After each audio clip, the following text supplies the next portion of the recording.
Want to introduce yourself? Hey everyone, I'm Justin Jacobson. I'm an esports and entertainment attorney for the last decade here in New York City.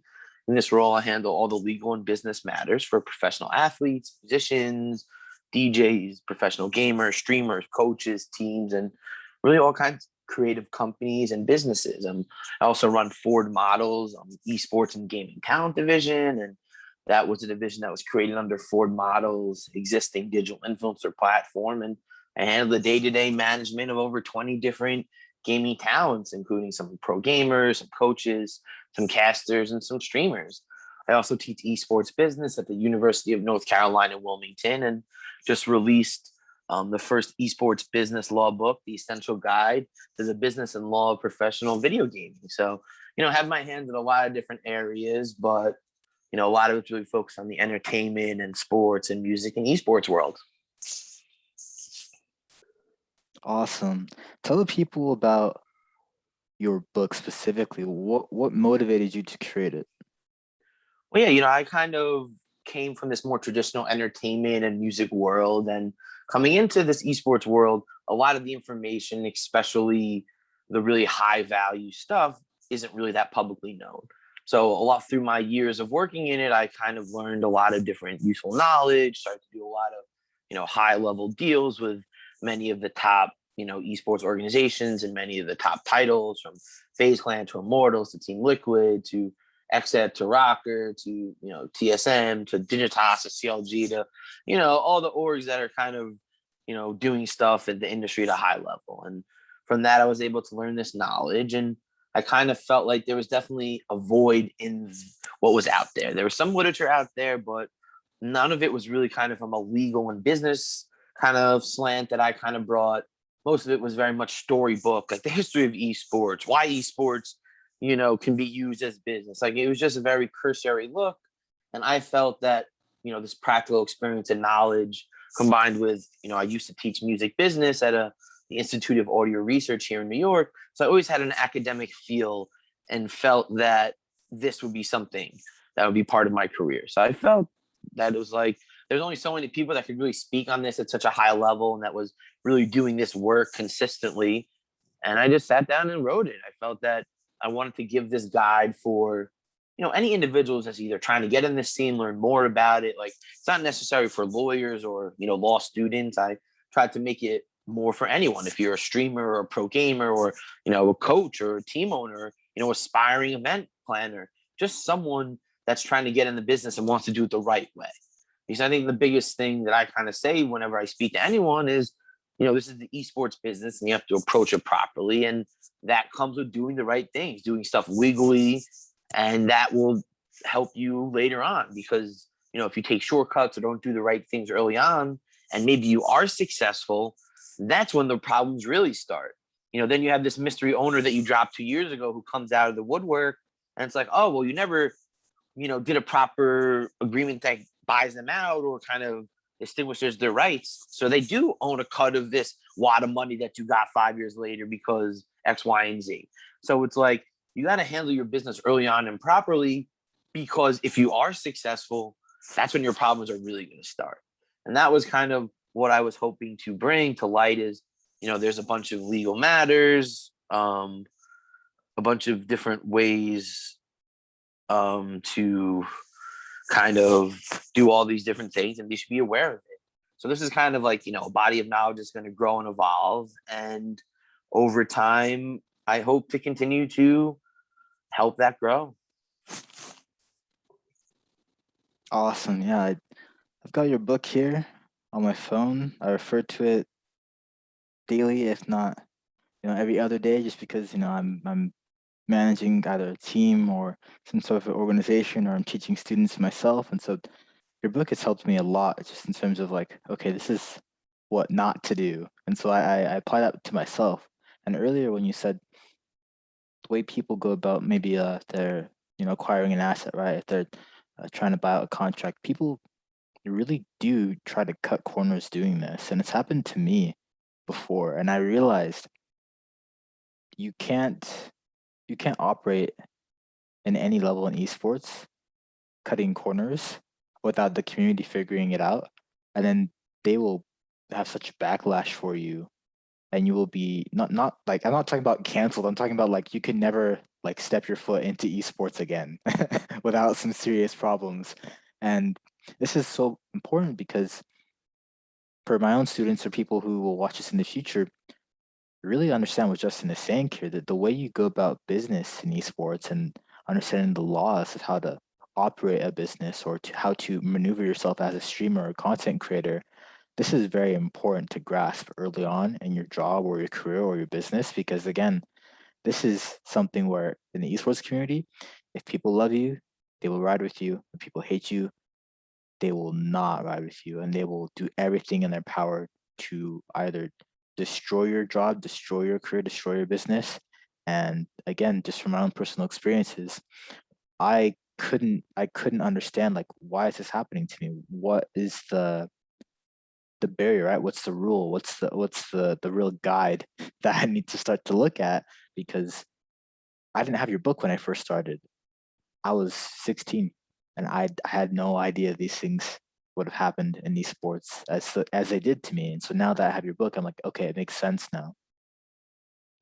Yeah, I mean, I think that's like the biggest thing, that I try to give to anyone I talk to, aspiring talent who are just starting out, as well as people that are kind of doing it at a high level, is that there's a reason this whole business and legal field exists, that there are attorneys and CPAs and accountants and business managers and wealth managers and these specific individuals that focus on entertainment and these celebrity and high net worth influencers, whether it's music, sports, art, movies, TV, or gaming. They have a lot of similarities. And the biggest thing is that you have to approach it properly from the get go. And a lot of people don't. They think that, oh, I'm not going to spend a couple hundred, couple thousand, whatever it is, to form an LLC or a corporation, or I'm not going to trademark my gamer tag or my team name. I'm not going to do a search. I'm not going to get agreements in place with the town I sign or the coach or the sponsor or any other party you're dealing with. You're going to get someone to make a logo, but you're not going to acquire the rights to the logo. And I've had situations which are disasters where, we want to make merch or we want to do something with the logo, and I want to make sure that all the rights are in order. And I'm like, hey, did you get them to sign an agreement to give you rights? Like, no. So we make one.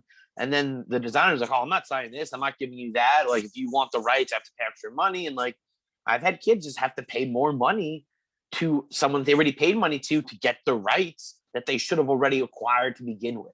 And to me, it's like, if you would have just given them this paper to begin with before you gave them the money, trust me, they're going to sign the paper because they want the money. And then you have all the rights. And it's just one of these things that people don't think about it. They don't want to look at it. They don't want to acknowledge it. And then it becomes a problem. It's only until it's a problem that it matters. And I think that's not the proper way to approach any business. And I think that it ultimately puts you in a bad position.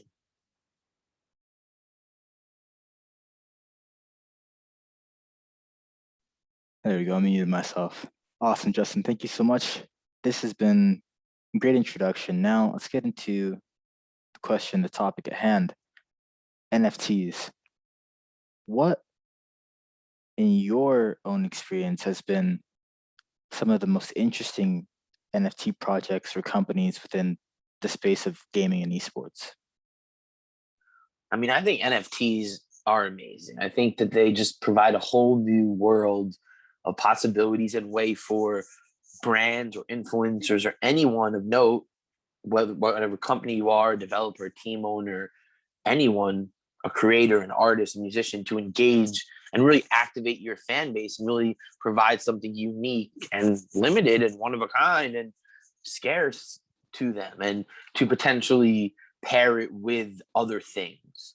I think that it provides a lot of utility, and ultimately you see a lot of different esports orgs kind of getting involved in it, from 100 Thieves, Digitas, Misfits, OG Esports, Team Heretics, and Sentinels, and a bunch of other ones that are really just kind of seeing how they can incorporate it from, just the fan token, where you kind of earn the tokens over doing stuff, voting in a poll, buying a merch, tuning in for a certain amount of hours to stream, or attending a match. So you kind of earn these as like reward perks. And then you also have ones like, for instance, OG Esports, who actually created a digital collectible of their championship ring for their 2018 Dota, the international.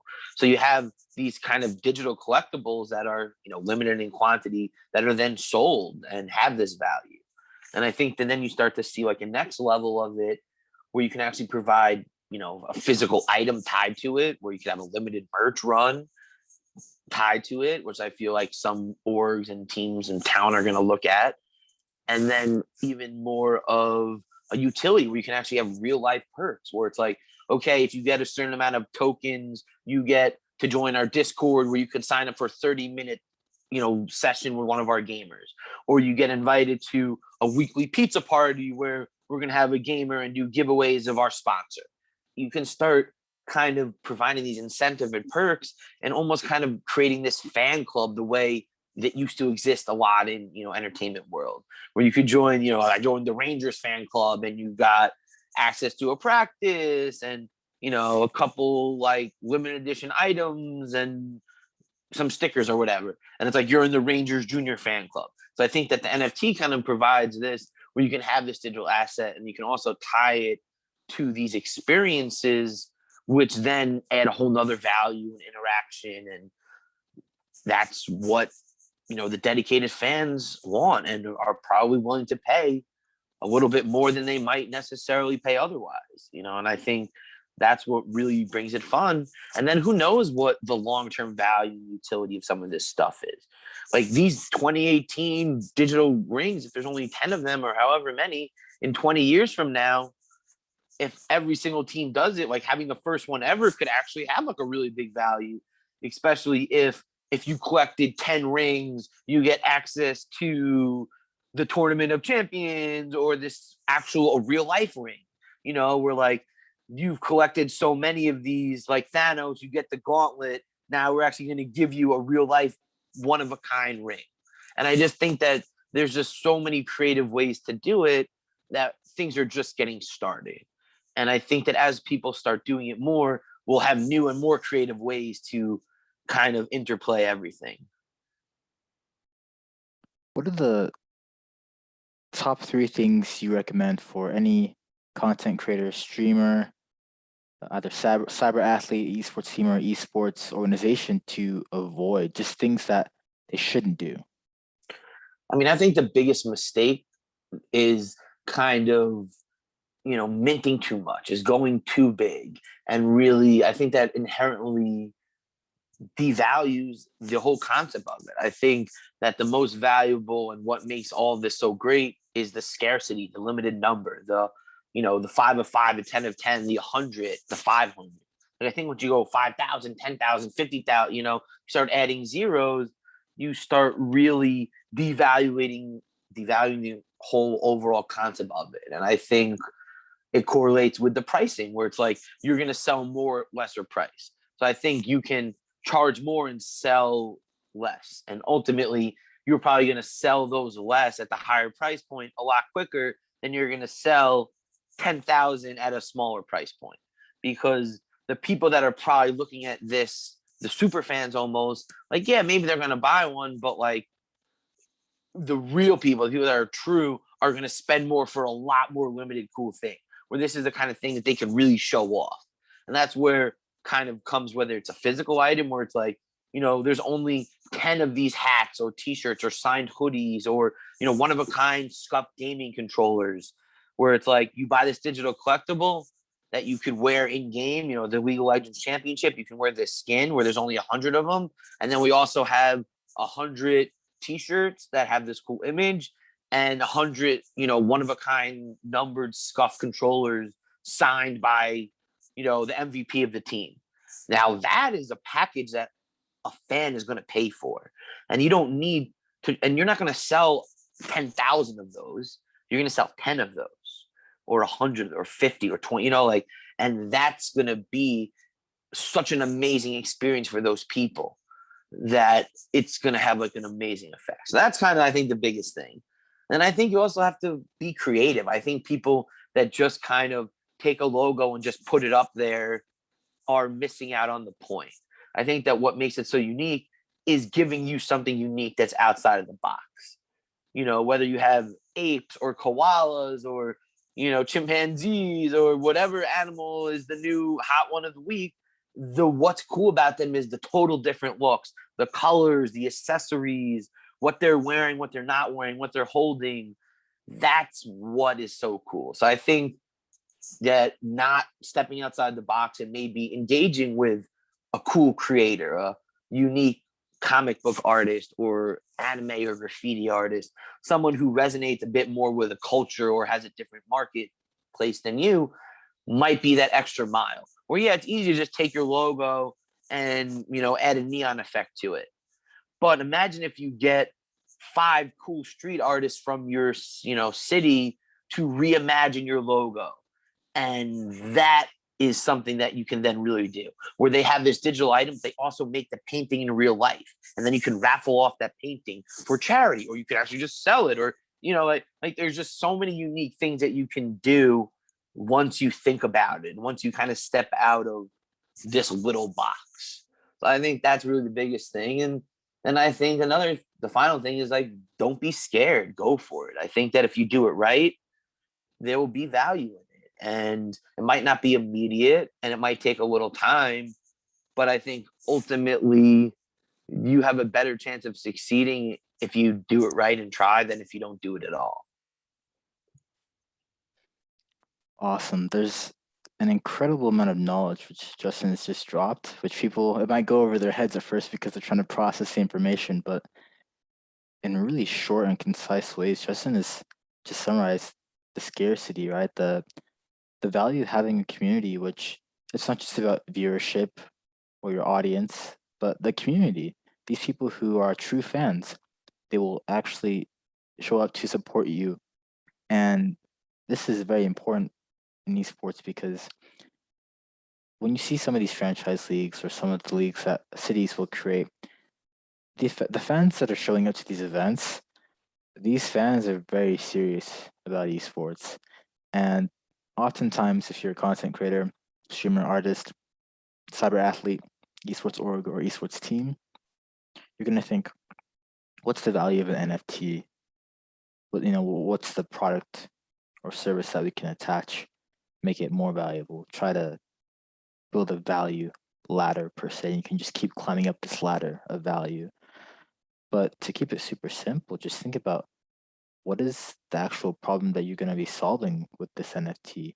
For a lot of esports organizations, they're going to create an NFT drop and that'll be super scarce, which is great. Scarcity is awesome. It helps with the value, but it also helps with narrowing down. There's one specific problem in which it could be if you have one limited edition jersey from an NFT drop, and this is a merchandise drop which you won't have again for another maybe 10 years in your company, you have to think, well, that's 10 years that people might only have an exclusive one-of-one jersey signed by maybe all the esports or cyber athletes on this organization or team, which that's super cool to think about that because you might get a real jersey and you can have that. And you could frame it. Exactly. It's not what you're Exactly, going to yeah. wear. And so the possibilities of this, not just digitally, but in the physical world where you can make an NFT out of anything and you can make an NFT out of your own personal brand, this is something where the interaction with your audience, right? If someone actually gets a jersey from you and everybody signs it from your org or team, that's huge value. Whereas if you just made a jersey before, and let's say, for example, my organization, if I just made a jersey before everybody signed it, I wouldn't really have any type of true fan say, oh, this is the best thing that we've ever gotten in terms of a product from this company. But if it's an NFT and then they have this actually on the blockchain, they can see it, but then they also have the physical jersey, one of one, whereas they know they're never going to have another position on the blockchain from this specific item. Whereas everybody else who's making their jerseys, right? Nobody's really going to have that type of unique value because it's not differentiated enough. It's not different to the point where it's not just about people who are in your organization or team signing the jersey. It's about, okay, how do we make this utility last for a lifetime? How do we scale the utility? Whereas it's just a jersey for some people that they may hang it on their wall, which is great, but they're not going to have the added value of having the NFT bonus where this is something which, again, nobody else in the world, you can never recreate that value again.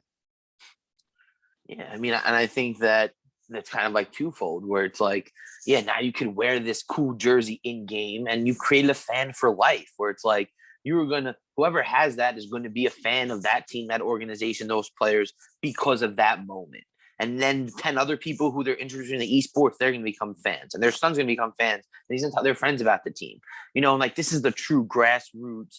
In music, they call it the 1,000 true fan theory, where if you get 1,000 true fans to spend $100 a year on tickets, merch, music, whatever combination, this is how you could live.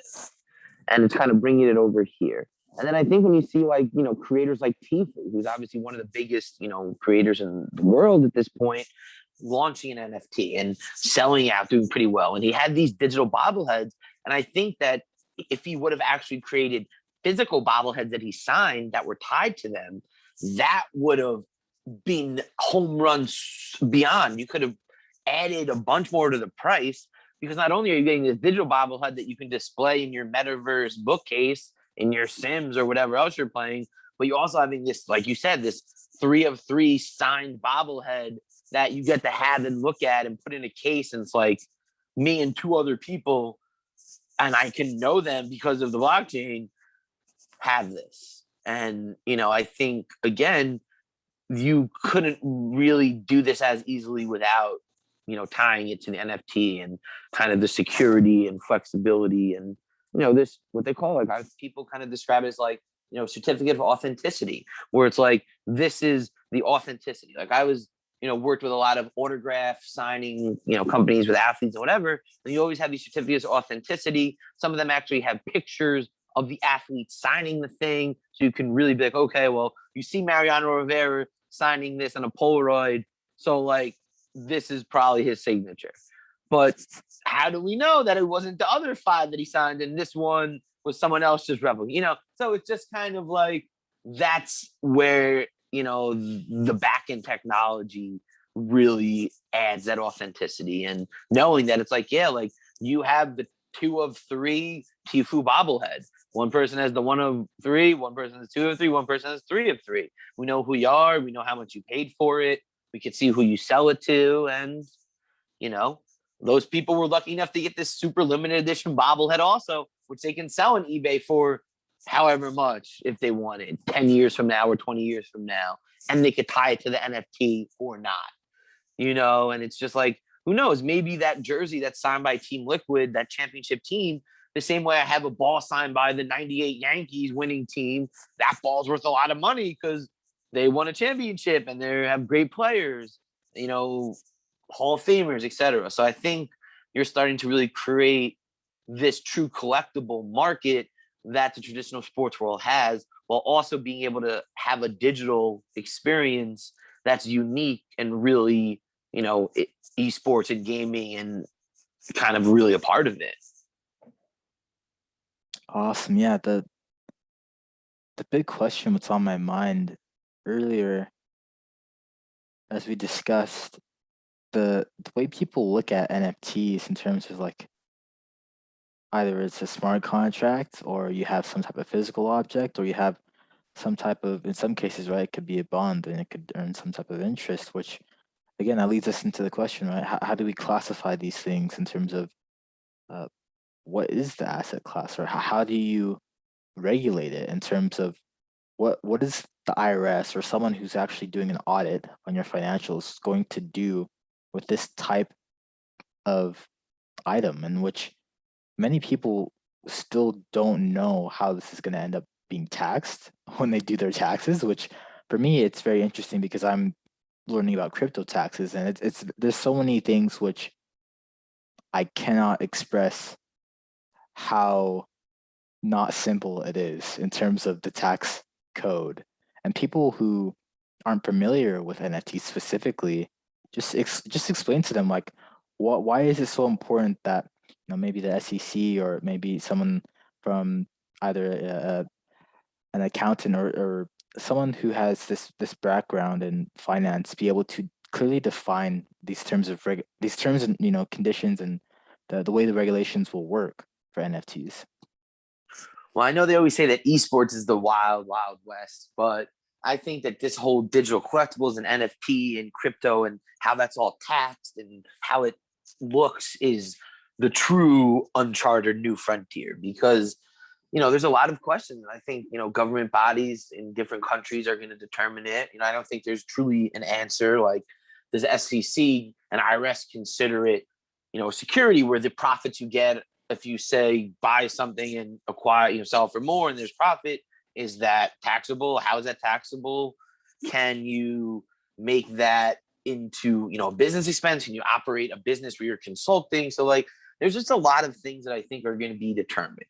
And then I think there's this, other aspect of kind of how do you actually maybe potentially speculate on, other projects and kind of how that's all determined, whether it's kind of offering a security or if it's this more novel NFT collectible thing where it's just like you're just getting an interest in Zed's run, where you're getting this digital horse that you can enter into races, and based on how well it does, you get prizes and you can breed it and you get fees for studying it. And there's this whole ecosystem within it, and you can own percentages of a horse. I know of stables where there's 5 owners who, bought into this ownership and own these horses, and they kind of split the profits. And it's like, how does that actually work? Can you create an entity that you guys are all owners of, and that entity owns the horse and has rights to the profits of it? And like, do you get these potential sub S and whatever other benefits might exist? Like, I think these are questions that, CPAs and accountants are going to answer, but I don't know if they're even decided yet. I think a lot of it is so new that it's just going to take people doing it and experience for a lot of it to be defined. And that's definitely where I see it going. And it's going to be very interesting to see where it all pans out and how it becomes. And like, I think there's a lot of people, especially I know I really enjoy NBA Top Shot and have fun with that. That like, yeah, some people make like a really good card and make like, $1,000,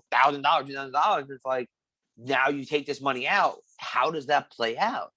Is this just income? Is it like a salary? Is it independent it's going to be very interesting. And can you say that you're an NBA Top Shot consultant? And if you're paying membership fees to get access to insider info or data or whatever, are these recoupable? Can these be expenditures that you can deduct for your winnings? Where it's like, okay, well, I had 1,000, but I'm also spending 2,000, so I didn't net anything. So it's just kind of like, I don't personally know the answer to these. I think it'll be very interesting to see what these decisions are, and they may go one way and then eventually change, because this is all so new. So, whatever it is today, people should definitely be aware of it and know that there is some sort of duty. You are going to probably have to pay some taxable amount depending on where you live, what country, what state, and how it's defined, because it's income. So is it like gambling where it's like if you go to the casino and you walk away with X amount of money, you then have to pay? Like, so I just think that these are very interesting questions that will be determined soon. Awesome. Thank you for your response, Justin. The last thing here, which I want to discuss, is a post from Chris Reed. He mentioned earlier, just the last 24 hours, the post says, and I quote, Bitcoin integrated games via the Lightning Network allow players to compete and monetize their skill sets in real time. At the same time, they're accumulating the scarcest asset and best money available to help them protect their purchasing power over long periods of time.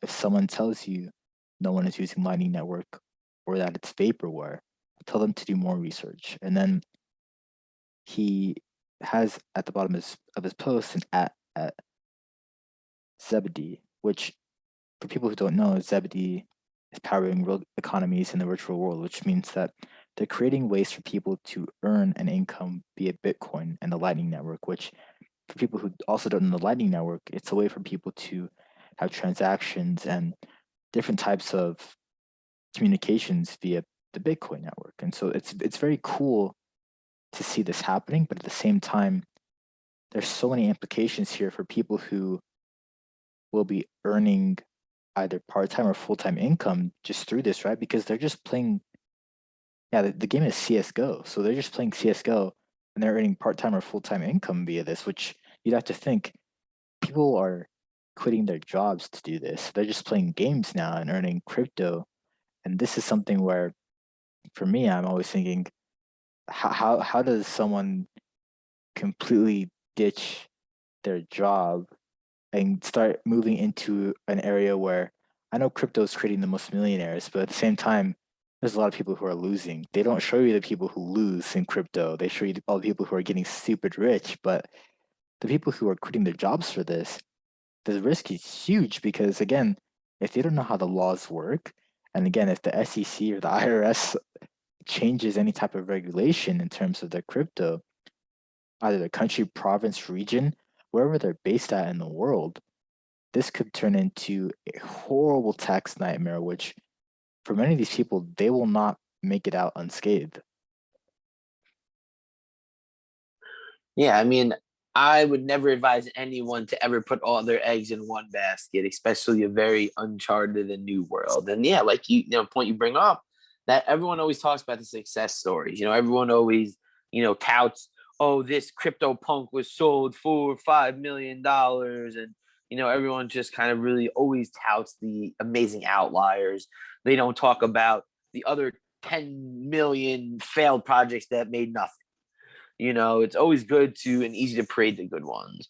I think it's gonna be very interesting because there's games like Axie Infinity and these other kind of gaming that are NFT crypto driven where you can play the games and mine and do whatever it is and build up characters and then sell them and make money and get income, and it's becoming a whole transactional income for people. So it'll be really interesting how you're taxed, and then how do you actually pay for your more traditional bills? Like, how do you pay your rent and your light and your cable? And, do those places accept the currency you're getting? Like, unless you're living at home with your parents, or like, you have a roommate that'll accept crypto in exchange for paying your rent. I don't know how you pay your Verizon bill, your cell phone bill, your, internet, all these bills that I feel like I know most people just pay with, you know, their American dollars or wherever they're from. So, I'm not exactly that familiar with it. Maybe there are companies that provide these services that'll accept it. I'm sure you know a little bit more than I do about that. Yeah, from what I've learned from you, the way people are moving now in this space, it's so interesting because for me, I don't go more than 5% into crypto just because I realize if I'm going to do like dollar cost averaging or something, like I'm going to keep it really slow and steady. I don't care if the market is up or down. I just want to be very careful with how I'm making an investment because for me, right, when someone's coming to me for actual business advice or like investment advice, I'm just telling them like, okay, financially speaking, like get either an advisor to help you with getting a financial plan, and then come back to me when you're already ready to say, okay, I need to diversify my income because I'm telling people don't go specifically into crypto and go crazy like all these people who you hear them make a ton of profits or cash flow or revenue sales. But again, you mentioned earlier, Justin, the 10 million people who they have failed projects, right? You don't see those 10 million people. And I've seen some of those 10 million people, and it's horrible what happens to them. And the way that their projects or companies fail, they can never come back from that loss. They go to zero. Yeah, and I think that that's the thing about it, is that any time you go all in or put all your eggs in one basket, you have a chance of failure. Like, that's life. Like, there's nothing that's a sure thing except what, death and taxes. Is that what they say? Like, the only two sure things in life are death and taxes. Other than that, like, everything's a roll of the dice. It could be A or it could be B. It could be red or it could be black, or maybe it's green and everyone loses. So it's just kind of like so many things can play out. And I guess that's kind of being a lawyer and bringing this kind of all towards the end. It's like, that's some of the job, is kind of asking the what if, how things are going to develop. 5 years ago, people probably weren't thinking about how they're going to really build digital collectibles and assets and how valuable their digital likeness might be. and how Ninja is going to be a playable character and accessory and skin and all these other, like, this is a really valuable asset that he probably made millions of dollars for his likeness rights to be an in-game skin. So it's just like, that's going to be the trend. Like, that's going to be the norm, that you're going to have more and more super notable people having this happen. So, it's just more of understanding and being prepared and trying to plan for what might happen. All right, Justin, as we wrap up here, my last question I just thought about, what is one thing which you knew starting out once you got into the business and law side of esports that many people didn't know? I mean, I think the biggest thing I noticed was just how just really unsophisticated and knowledgeable a lot of, the talent, especially people working at a high level, signing real deals, were about what they signed or even what it meant or how it, what likeness rights were, how this impacted them going forward, how the buyout might, like, they just never envisioned things not going super smoothly. And I think that's like the biggest problem. We're coming from the entertainment world. Yeah, like there's a lot more people hearing about, oh, if you sign an agreement, you have to be really careful. Don't give up your publishing right. Like there's just a lot of these like known things about, oh, you need an agent, you need a manager, you need a lawyer. The same way in sports, you need an agent, you need a lawyer. Like these are just really common things in modeling and fashion. You need agents and managers and lawyers, and you need these professionals. But in gaming, until really recently, and even today, it's still a struggle, and a lot of top players and a lot of people sign agreements without having anyone look at it or even understanding it, or just having their parent look at it, where it's just like, yeah, even if your parent is a lawyer, if they're not that familiar with these deals, they might not know certain things, might not look for certain things. They might not realize there's certain things they can ask for that the team's just not going to give you in a deal, because why would they? But if I know 10 other teams are doing it, I'm going to ask for it. And if I've done deals with this team before and I've gotten it before, I'm definitely going to ask for it. So it's just kind of like people are starting to need to understand this, and they're just not grasping it. And, going back to Tfue to close it out, that was a big situation where it came to fruition, where there was a big lawsuit. And obviously, as I envisioned and predicted, it got settled out of court because nobody wants a resolution of that could have that kind of precedent. But I'm sure it cost everyone a zillion dollars. And since then, you've seen agreements change that I call the Tfue fix, where some of these issues that were in that agreement potentially, they've kind of closed those loopholes. FaZe Clan's agreement is a lot more elaborate. It's a lot more in depth than it used to be. And I think teams are learning, and I think players have to, catch up too. So, if anyone needs help, follow me on Twitter, Justin J ESQ, JESQ, and my DMs are open. So definitely feel free to reach out or check jacobsonfirm.com. We have articles and some other information, and check out my book, hashtag ad is available on Amazon and Barnes and Noble and anywhere else. So, go to my Twitter or website, get the book, and let me know what you think. Awesome. Thank you so much for your time, Justin. I appreciate you so much, man. My pleasure. Have a great one. You too. Take care.